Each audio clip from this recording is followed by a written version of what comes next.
love has so many degrees, so many capacities. It also has to respect individuality. That's another thing we need to talk about, right? So I'm different from you. So yes, it's really, really naughty not to talk to somebody for 4 weeks because you're obsessed with them. But actually, there are people who, when they're upset, they cannot articulate themselves in that moment and they need some space. Sha-Lee Chibuzie here. Welcome to part 2 of the conversation with Sha-Lee and Mark about the love that lasts. I hope you enjoy it. So you mentioned family. That's okay. So everyone always says the thing about the family. Your family is the one set of people that you don't choose. You're given, you're gifted, Stuck with them. with a family. So when things get difficult with family, it's deep, because sometimes these are the people who know you the best, or they've known you the longest, so they know things about you. They know your triggers and everything else that's with it. So when it really, really hurts with family members, how can you push past it and make it last? Okay.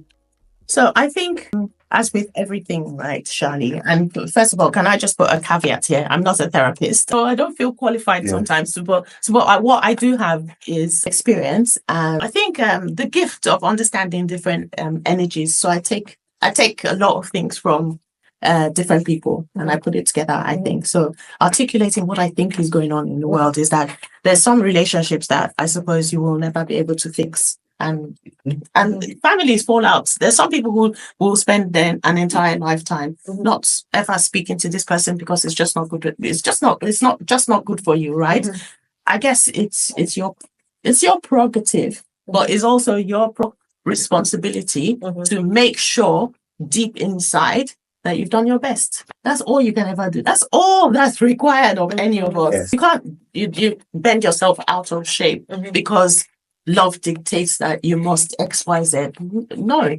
But in terms of family, the same way you identify and you know the different relationships you have in your life, I don't think it's different for family. That's the one that hurts the most, actually, personally. I think, even more than the relationships that I find with a man or whatever. The family ones are, because, like you said, they're your roots. I think you also have to put them in boxes, right? So you create your boundaries. This is the limit of what I can do with regard to this relationship. This is where it ends. So some people have more space. They have more entitlement in your life. So you give them more, because they give you more, and the synergy just works. But if you're not equally yoked, and we're back to that again, then what can you do? But so many people don't realize they're not equally yoked until down the line. Yes. Why is it we tell ourselves that we are? So we make that square box and we try to put that star-shaped thing in the square box. Yeah. And we're pushing, and it doesn't. Why do we do that? Well, because I think at the beginning of a relationship, you realize that not everybody's the same. We all know that. So at the beginning of a relationship, we're meeting someone new, and you're realizing that they are different from you. So you've got different personalities, and you're just trying to see how you can fit, how you can gel. Or change the person as well. Some people want to do that, but I'm even trying to be a bit more gracious than that. Some people, they meet someone and they just want to change them. But I'm trying to be a bit more great. I'm just trying to be a bit more gracious than that, because let's not say that I'm trying to change you first.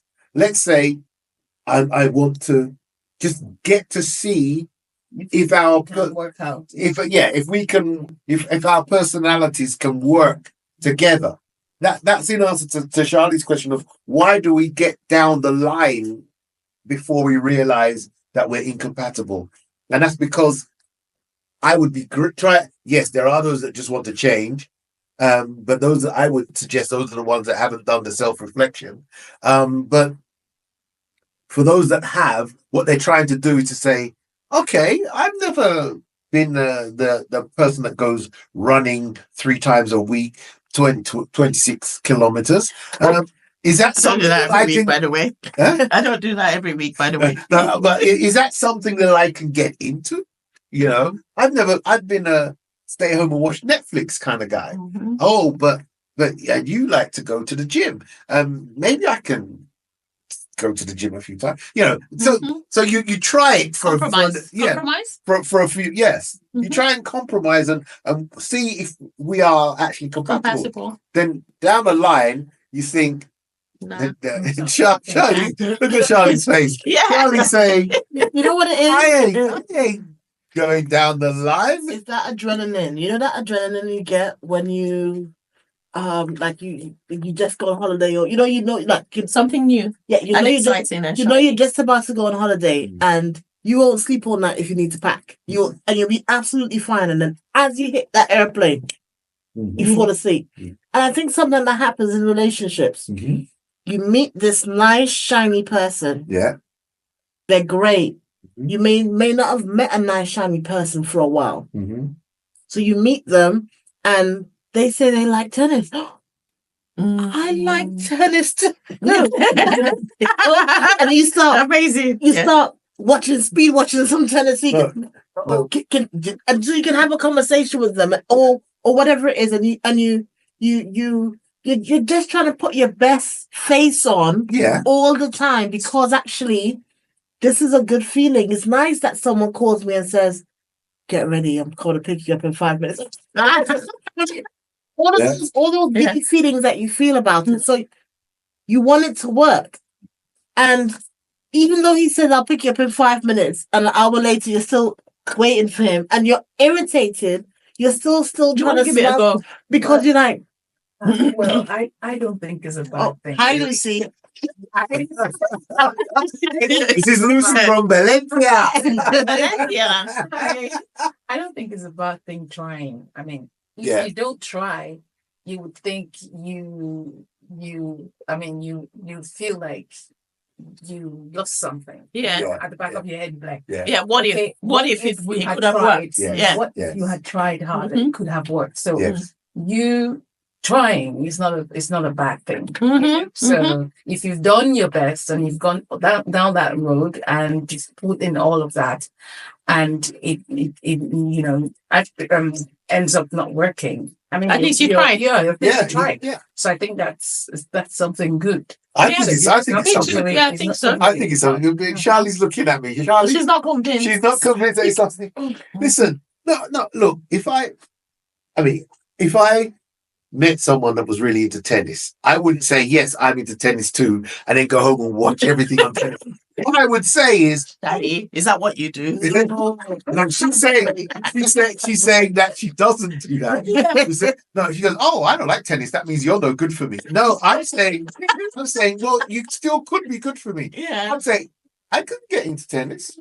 I can try tennis, take a few lessons, or maybe that person's good enough to teach you, or if they're not, then you've got... Maybe not. Maybe they can go for their tennis, and you can stay at home and cook. Yeah, but no, yes, but you're trying to some yes, but this is but you're trying to make a practical. Yes, because that one in the studio. Put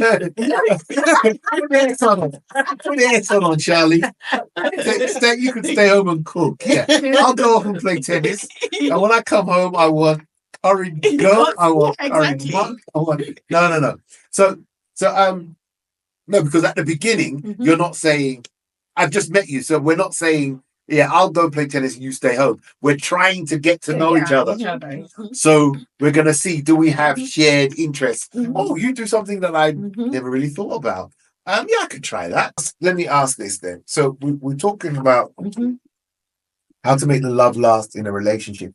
So in preparation for today, I went and tried to find some notes from different authors on how it could work.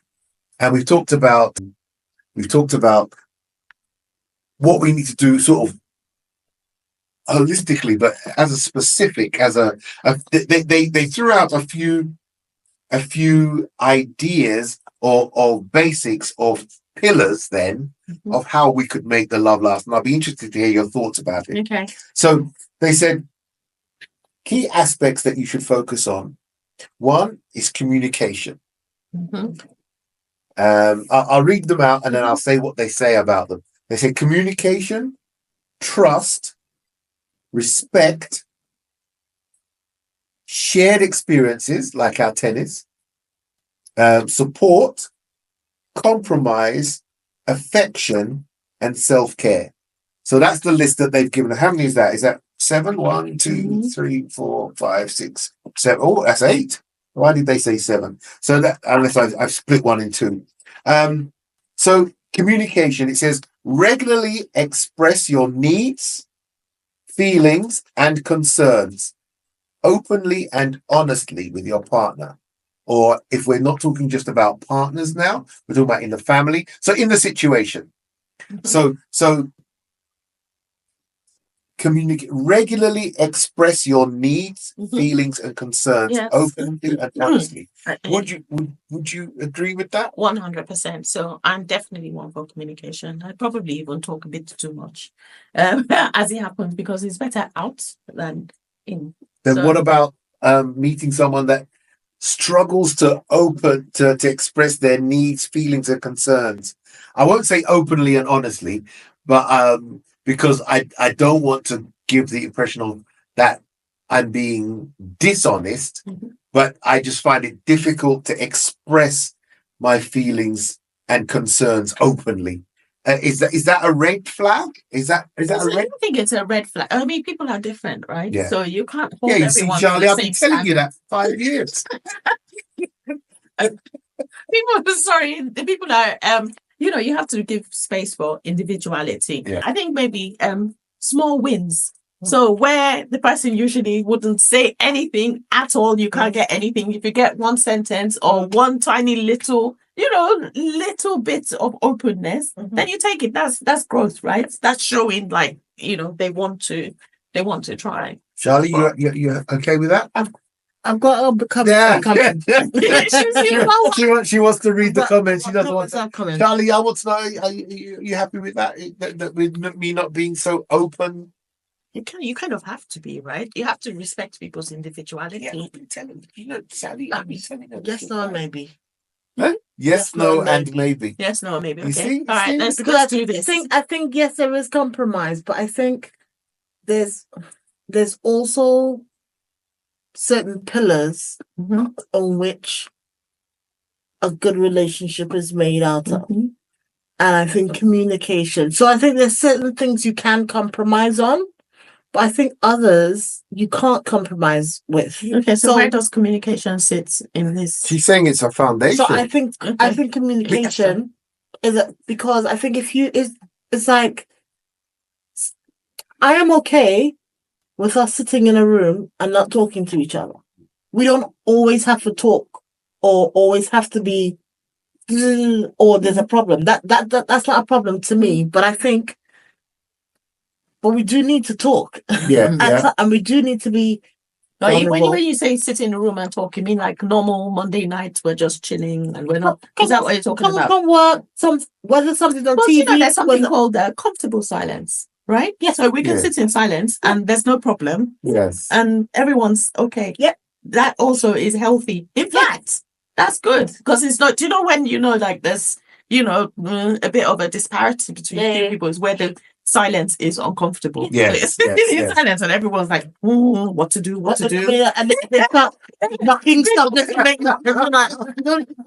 You're quiet. You're quiet.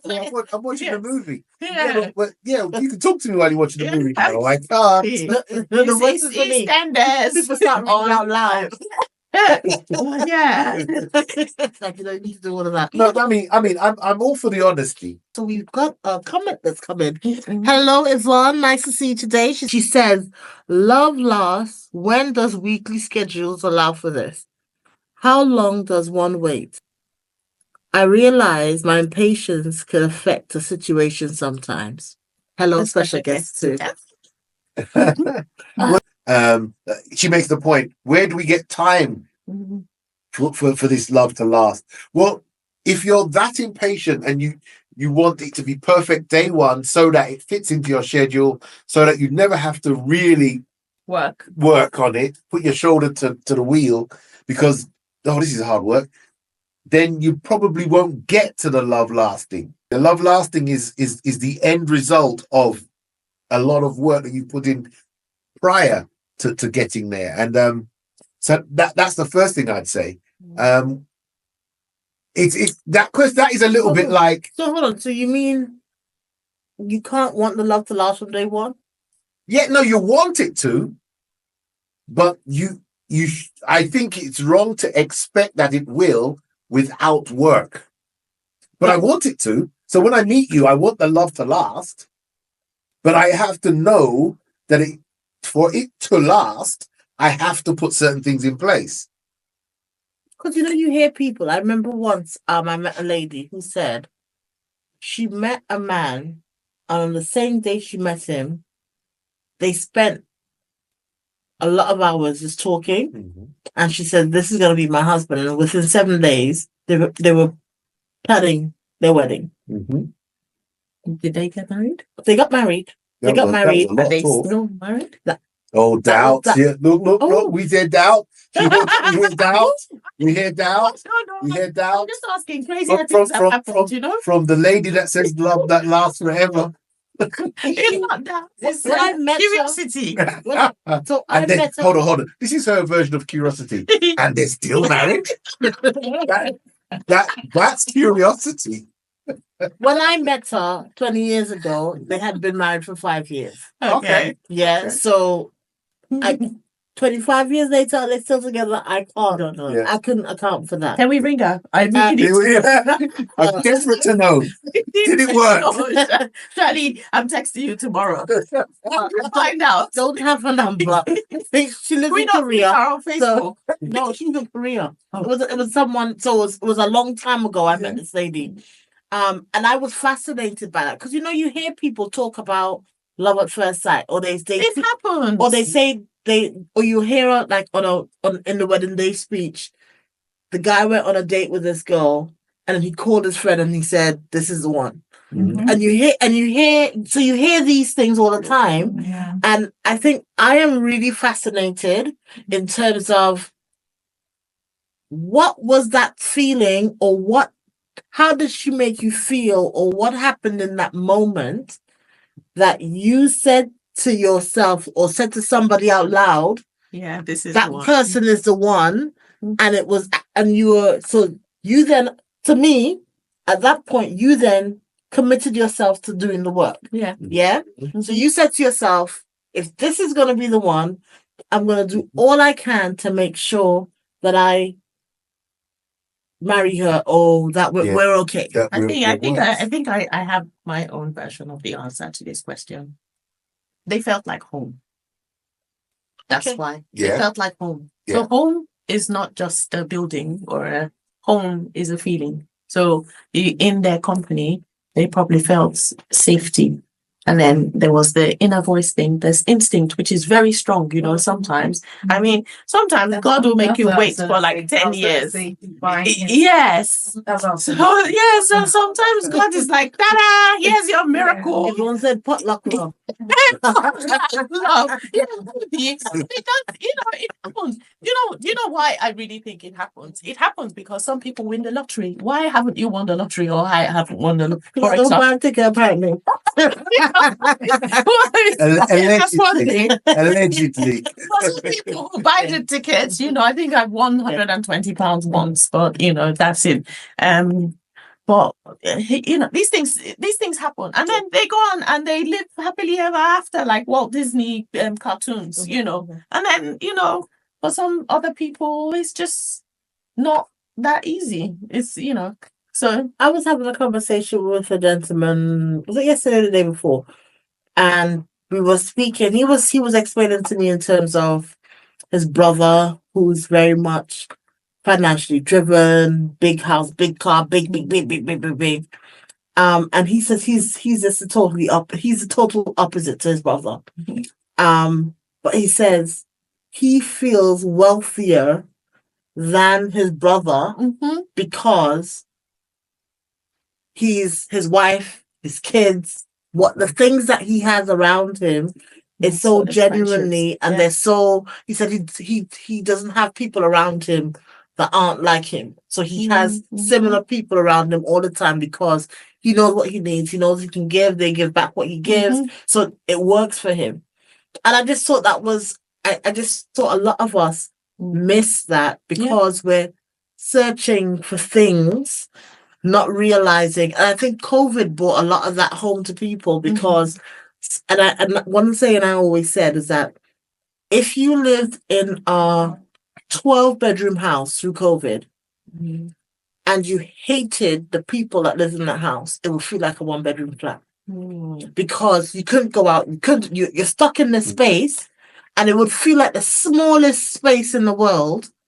And then to the guy, I said that to the guy, and he told me about this children's book about an old lady who lived in a small house, and some man she said, I want a bigger house. So he said, here's a chicken, here's a cow, and he put all these animals in a house, and he kept packing up her house with animals, and then he removed all the animals from the house, and then she actually appreciated the space that she had because she realized she thought it was small, but when he packed all these animals into her house, she realized, well, the house is big. All these things in my house, get them out. And woo. Well, I've now got all of that space. The second thing on that list was trust. So we've got communication. Big one.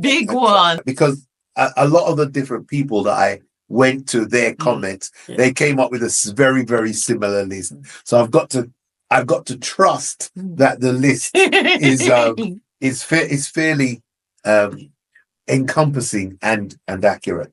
Trust. I think trust is the big one. I think the trust is even bigger than communication. It's bigger than communication. Trust is the big one. If you're not trusting of what's going on in this relationship, you can't really function. You can't really be yourself because you're always going relax. You can't relax. You're always going to be guarded. So their idea of what could help to make our love last is you're in a relationship that you trust what is going on, because you're always going to be on edge. Well, I know this is supposed to happen now, but I'm not really sure. I hope it does, but and that's not a good way to live. You know, you give yourself ulcers. You make yourself sick. I always assume trust. I always start from a place that you are going to be honest with me. And if you break that, then you've broken that. In opposed to, some people start the opposite way and say, "Well, I don't trust you. You need to earn my trust." But I guess I prefer to start off with you're honest. You don't lie. You don't. And then if something then happens, then that's your doing. Because I trusted you. To start, that's fair. And to start off not on that foot, you're almost again tying your one hand behind your back. Before. Because you're entering a relationship with somebody new, and if you start saying, "Well, I'm not really sure about it," then you're giving yourself barriers that you don't need. Doesn't mean to say that you should put yourself in jeopardy. Not put yourself in any kind of jeopardy. But I think trust is a very, very big one. I was going to say foolish, but I suppose that's more polite. Well, that is foolish. Don't be foolish. Don't put yourself in jeopardy. Let's go with that. No. But, don't be foolish either. This is worse. No. Because don't be foolish. Don't be foolish. Because you could be putting yourself in jeopardy without being foolish, but don't be foolish or put yourself in jeopardy. How's that? How's that? How's that? Respect is a big one. Respect is a big one. Too many times that you'll see an unbalanced relationship, and that could be sibling, could be lovers, spouses, friendships, even friendships on a football team, or relationships at work, whatever. Respect for any relationship to grow, develop, last, there has to be mutual respect. Without it, then it has to die. it has to die at some point. At some point, the lack of respect will kill it. At some point, the lack of respect will kill it. I think it's also about positioning. So how you see somebody. Me, for example, as a woman, I find that I like guys who are a little bit older. So that's my own thing. And the reason is I think I like the wisdom that comes with it. Maybe stop smiling like that. I don't know why you're smiling. It's like because you're going to say something now. Like you know what I was going to say? Yeah. But the older you get, they get older too. Sorry, but anyway, still. I'm going to say something even really more terrible, but no, I think not. I was going to say maybe that's Sorry. I'm still here, guys. I'm still sitting here, guys. So I think so. If you know the kind of things that attract you, then maybe you need to go for those. So the relationship has to be symbiotic. So I get something from it, and you know, and I give you something in return. When you're with someone and you're giving and giving and giving. You don't find them interesting. They don't have any visions that appeal to you. Maybe that kind of thing. So I think it's very difficult for respect to then, for there to be respect in that situation. So I think we also have to kind of create the situation.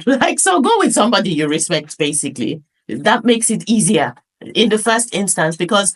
All of the love, dovey, the butterfly in the stomach thing, that dies, right? Eventually. And then you're stuck with the truth, the real person. And then she makes that sound very romantic, doesn't it?